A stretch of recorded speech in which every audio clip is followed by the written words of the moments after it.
A Quebec minister responsible for fighting racism is criticizing a ruling by a judge who reduced a convicted black man's sentence due to systematic discrimination.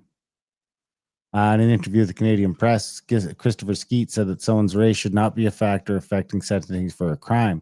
I question whether or not, as a society, this is exactly where we want to go, the minister said.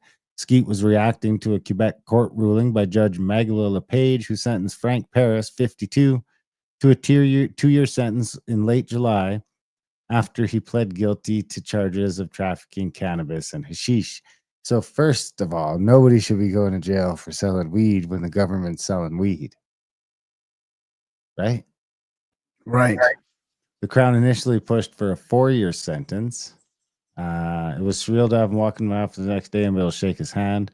The lawyer said he argued for a reduced sentence after submitting a report that described his client's background as an intergenerational survivor of slavery. Oh, come on. Are you serious? They can't start using that. I mean, did they not see what's going on here? So he was raised in Montreal, and his mother was from Nova Scotia, and he spent his summers down the central part of the Atlantic province, where these traumas continue to be felt and experienced in the education, housing, employment, health, and justice system, the report noted. The report described how Paris faced racial discrimination multiple times, including an incident he was wrongfully detained in a holding cell for immigrants despite being a Canadian citizen. So then that means he gets a lesser sentence because he's experienced this stuff, this trauma? What we're doing is trying to correct a historical wrong. But the problem is we're creating new injustices. The fight against racism has always been about equality.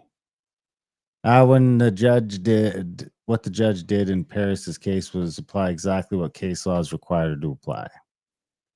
Anyway,